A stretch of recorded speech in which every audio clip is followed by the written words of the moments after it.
And now, an important announcement from Half the Battle. As some of you know, Blip TV, where my videos are hosted, is property of Maker Studios. Maker Studios has recently been bought by Disney, who also own stuff like Star Wars and Marvel.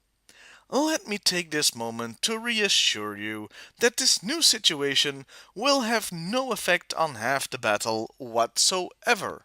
Hey, welcome to Half the Battle. Say, have you guys seen the new Captain America movie yet? It's freaking awesome! I mean, I haven't actually seen it myself yet, but my new Disney overlords assure me that it is terrific, and who am I to doubt their words? Please don't fire me! Please don't fire me! I'm actually going somewhere with this.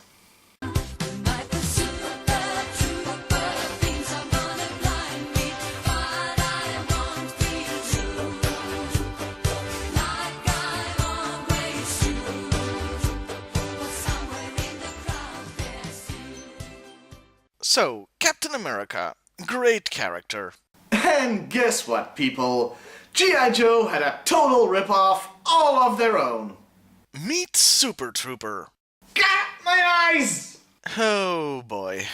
Well, let's start with the basic information, shall we? First of all, you couldn't buy this eyesore in stores.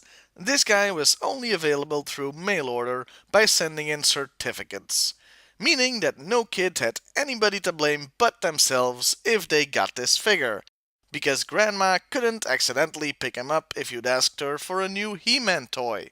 Super Trooper was released in 1988, with no original body parts whatsoever.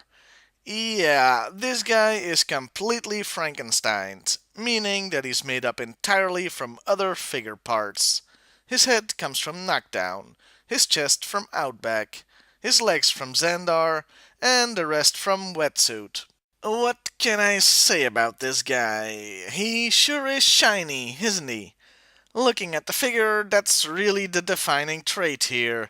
He's very, very shiny, making the ABBA Super Trooper song double appropriate, since that refers to blinding light of stage lamps.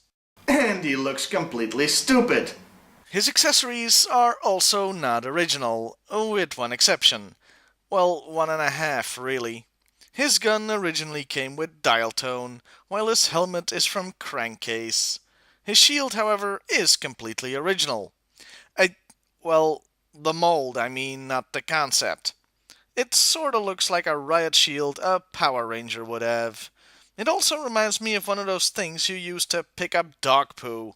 Yep, what we've got here is Super Trooper Spooper Scooper.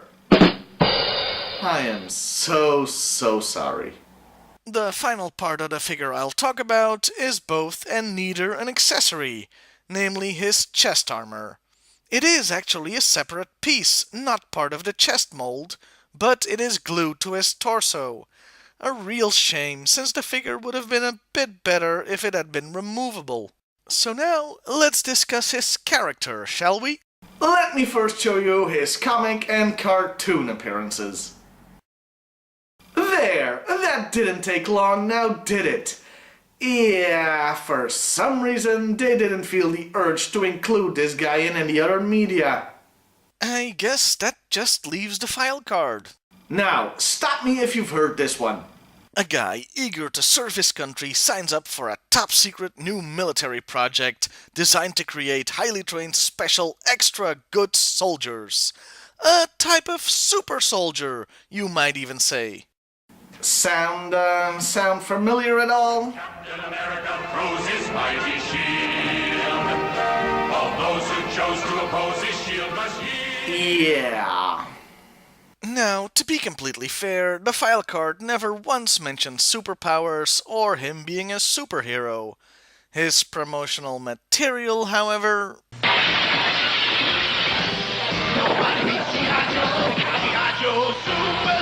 Introducing the Ultimate Warrior. Wait, what?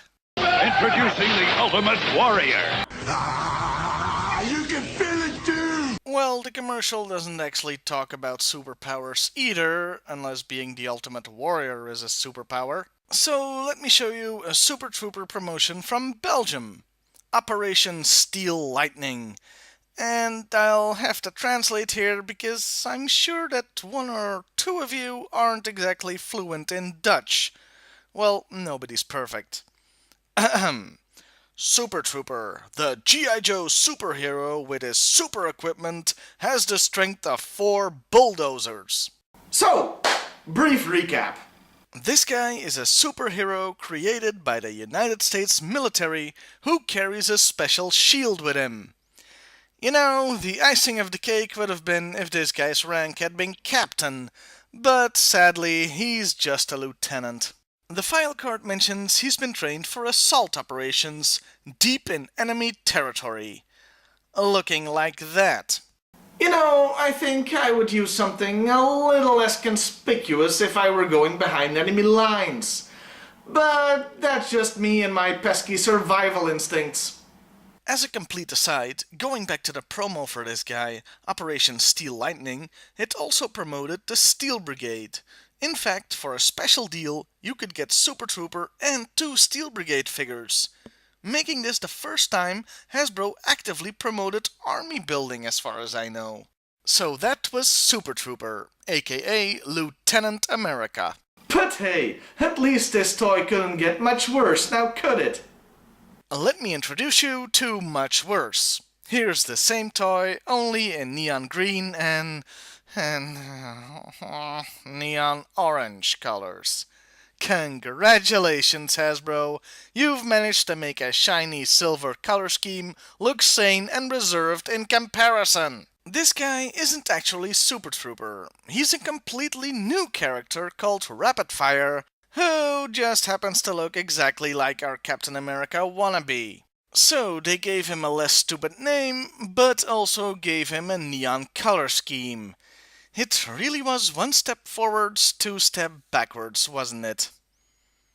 Rapid Fire came out in 1990, and he looks so 90s it hurts. This is also the only G.I. Joe figure from the original line that came packaged with a VHS tape containing the Deke episode Revenge of the Pharaohs. It's even more ridiculous than you're imagining now. As far as his character goes, well, that's a bit weird. His file card is more or less a copy of Super Troopers. Instead of a secret project, he's part of a fast attack project. But much else remains the same. Both file cards mention airborne qualification and being fluent in 3 languages. And both mention going to West Point the hard way and graduating top of the class. And yet they are considered completely separate characters. Super Trooper's real name is Paul Latimer, while Rapid Fire is Robbie London.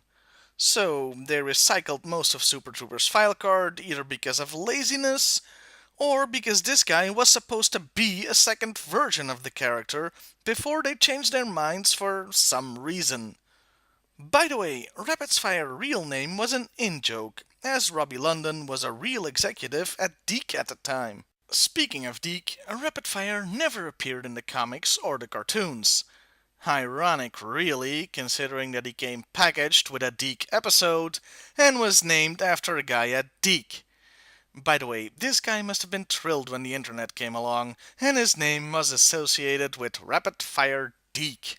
For a last bit of trivia, the character art wasn't the same for both of them, but it did have one weird similarity. The G.I. Joe logo was put on both their helmets, even though they were absent from the toys themselves. Because that would have cost more, I guess. So, those were Super Trooper and Rapid Fire. Laughable figures and characters, best left forgotten. See you next week, everybody. All hail the mouse!